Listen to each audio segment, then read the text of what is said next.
Ya. Alhamdulillah kalian masih dalam keadaan sehat sehingga sampai dengan hari ini kita bisa melaksanakan tugas sebagai belajar.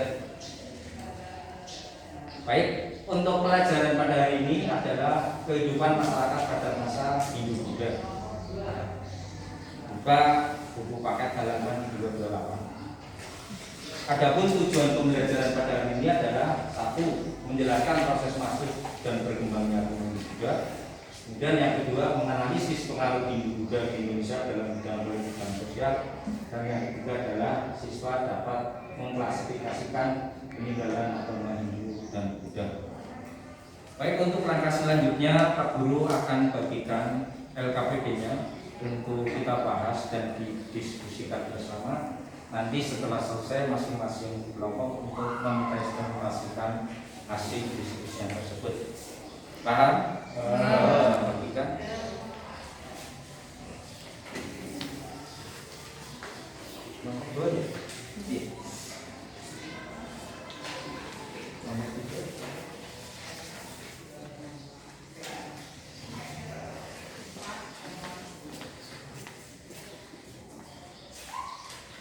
Kemudian yang selanjutnya, perhatikan pada materi yang dibahas halaman 228. Kemudian untuk pertanyaan yang pertama dari kelompok 1, apakah candi di Indonesia fungsinya sama dengan candi yang ada di India pada masa sekarang? Itu untuk kelompok 1. Sedangkan kelompok 2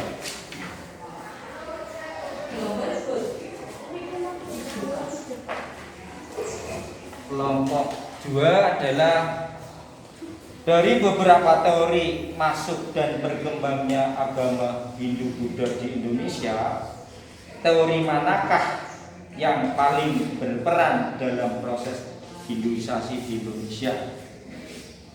Sedangkan pertanyaan yang ketiga adalah, ini gambar saya sekalian juga. Untuk pertanyaan yang 3 dari kelompok 3, manakah yang merupakan candi peninggalan agama Hindu dan agama Buddha di Indonesia? Itu untuk pertanyaan kelompok 3. Dan silakan dari kelompok 1, 2, 3 kerjakan sesuai dengan pertanyaannya, diskusikan, lihat gambar yang baru saja Pak Guru berikan. Itu ada gambar peninggalan candi Hindu dan candi Buddha, ya. Diharapkan kalian bisa, tadi yang pertama ada pertanyaan, manakah yang merupakan candi agama Hindu, manakah candi yang dari agama Buddha, ya. Silahkan didiskusikan. Kalau ada permasalahan jangan sungkan-sungkan untuk ditanyakan ke Pak Guru. Silakan, selamat bekerja.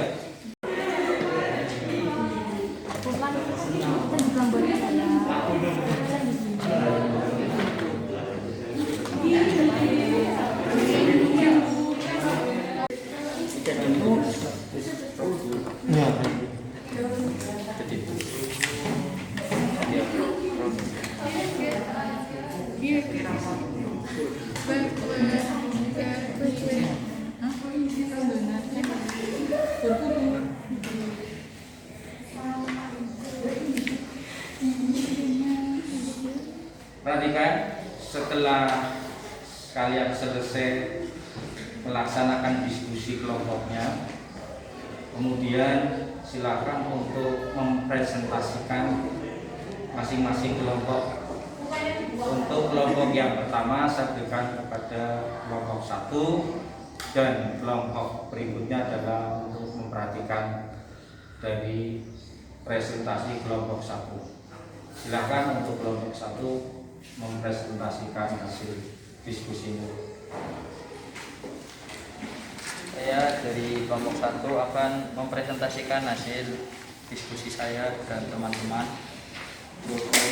candi di Indonesia sebagai sarana edukasi dan pariwisata, kecuali di Bali masih mengaruh aktif sebagai tempat pemujaan seperti di India. Bagaimana hasil diskusi kelompok 1? Setuju? Setuju. Silakan dari kelompok lain, barangkali ada yang menanggapi dari hasil diskusi kelompok 1. Kami dari kelompok 2 ingin menanggapi hasil diskusi kelompok 1 cukup bagus. Ada satu pertanyaan dari kelompok saya. Apakah fungsinya hanya untuk pemujaan? Tidak. Tidak. Fungsi selain untuk pemujaan, candi yang ada di Indonesia juga ada untuk pemakaman para raja-raja leluhur. Bagaimana tanggapan dari kelompok 2 terhadap jawaban dari kelompok 1? Sudah setuju? Ya, terima kasih. Apakah candi di Indonesia mempunyai fungsi yang sama dengan candi yang ada di India pada masa zaman sekarang? Kemudian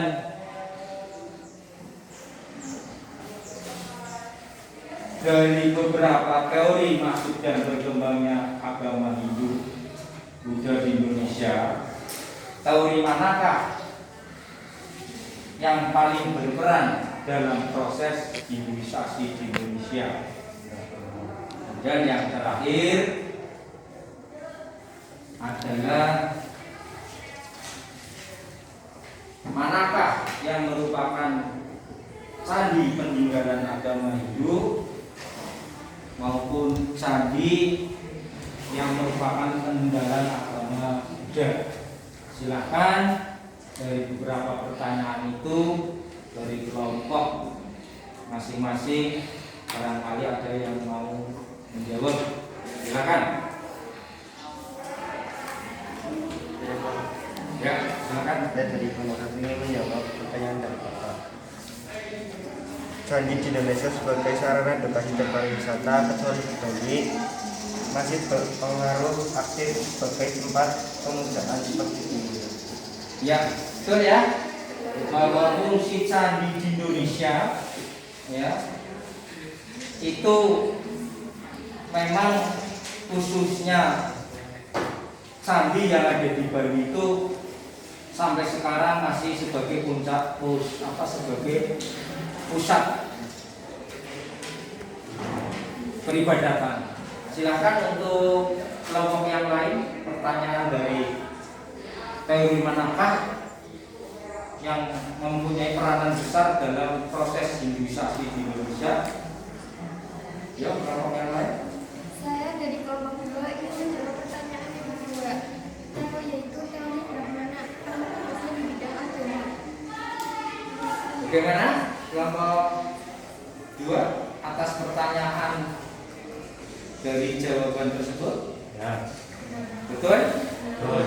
Dari 4 teori yang ada, yaitu Brahmana, Ksatria, Waisa, dan teori arus balik, memang bahwa teori Brahmana lah pendapat dari Van Leur yang memiliki peranan paling penting, karena memang kaum Brahmana adalah mempunyai tugas di bidang keagamaan. Kemudian yang terakhir, silakan untuk pertanyaan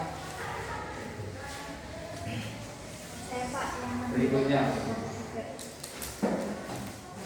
Candi Hindu, Prambanan, Widongsama, Tien, Candi Buddha, Borobudur, Candi Sewu, dan Candi Mendut. Bagaimana dari pengelompokan antara candi Hindu dan candi Buddha yang telah disampaikan oleh kelompok 2? Ya, silakan untuk sama. Ya, untuk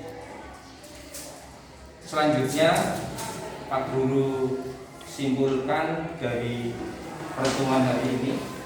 Setelah tadi refleksi, ternyata apa yang kamu kerjakan itu betul. Yang pertama, bahwa masuk dan berkembangnya agama Hindu itu adalah dibuktikan dengan teori dari Brahmana, Ksatria, warisan maupun teori arus balik ya. Kemudian yang berikutnya pengaruh daripada tumbuh berkembangnya pengaruh Hindu di Indonesia di bidang pemerintahan tidak lain adalah berdirinya kerajaan Hindu Buddha di Indonesia dari Putih sampai kerajaan Majapahit ya.